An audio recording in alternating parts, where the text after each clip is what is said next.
Welcoming in a congressman at the forefront of the UAP hearing, U.S. Representative Tim Burchett from Tennessee. Congressman Burchett, it's so good to see you. Thanks for being here.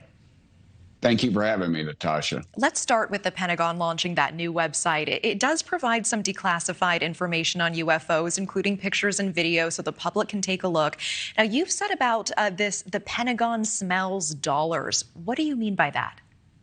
Well, since 1947, the Pentagon has denied that UFOs even exist. And now all of a sudden they're saying they exist. And it's ironic that it's right after Chuck Schumer has said that he's going to put something in the NDAA, the National Defense Authorization Act, to in fact screen photos that if they have any national defense or national security implications, that they won't be able to put them out.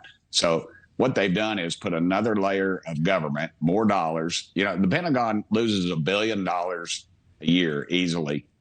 They've never passed an audit. At some points, they've had 60% of their military of their assets unaccounted for. Anywhere else, and you'd be in handcuffs. What do we do at the Pentagon? We reward them with more tax dollars every year. So this, to me, shows nothing. Y'all as journalists and me as a congressman, I just want transparency. Yeah. I want them to release the files that they have. And I know you've called for that over and over again. It sounds like ultimately you don't feel that this website will be useful or reveal anything we haven't sseen before. No, ma'am. As a matter of fact, the stuff that's on it already is old stuff. You know, they denied that the Tic Tac videos even existed. You can Google Tic Tac video on YouTube and watch them. They denied they even existed, and then they were leaked, and they said they were fakes. And then they had the audio of the pilots, and they turned out to be some of the best pilots in the world. And they were forced to have to come forward with that, saying then. So I don't trust them as far as I can throw them. I've said before, I think the Pentagon is mostly a bunch of war pimps. All they're doing is selling war, and we just roll out the cash for them. And it's unfortunate. I want to pick up on what you said about transparency a moment ago, because since these hearings, you've been saying, just bring me transparency. So what do you think the important next step is? What concrete step do you want to see?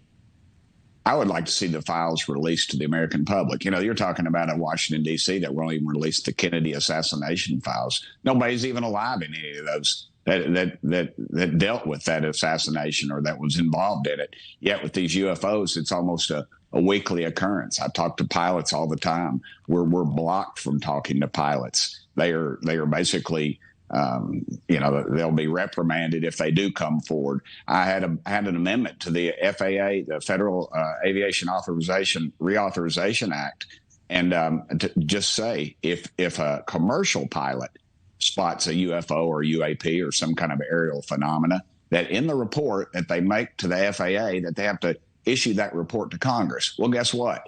The intelligence community, not the committee, the community, told Congress they were uneasy with that. So the gutless bunch in Congress, both parties, decided not even to hear the amendment that I had proposed. So if they don't exist, they sure are spending a hell of a lot of time and money and effort to stop us from seeing their files. I suspect there's greed, there's money, there's reverse engineering, there's all kinds of things that are involved in this. And until we get some transparency, we'll never get to the bottom of it. And Congressman, you've said that you are 100% sure the federal government is covering up documents about UFOs. In your view, what is the government's motive for a lack of transparency on UAPs? That's a good question.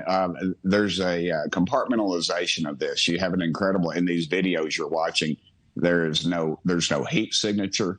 These things are defying any kind of, we had the pilots in our testimony swear that these things were, there's nothing on the planet Earth or any of our enemies or allies have that could do anything like this. Yet there's an energy source in there that doesn't put off a heat signature. Could you imagine what that would do to the Pentagon? They would be out of business, for one. We wouldn't need to be fighting these worthless oils over a barrel of oil in the Middle East. We could heat our homes in the winter. Poor folks could stay cool in the summer. We might be able to power our automobiles and other things with this energy source. Yet it's, to me, there's something else aloof, ma'am. And it's generally in Washington, D.C., it's about greed, it's about power, and it's about control. And you combine all those things into this, and I suspect there's some truth in that.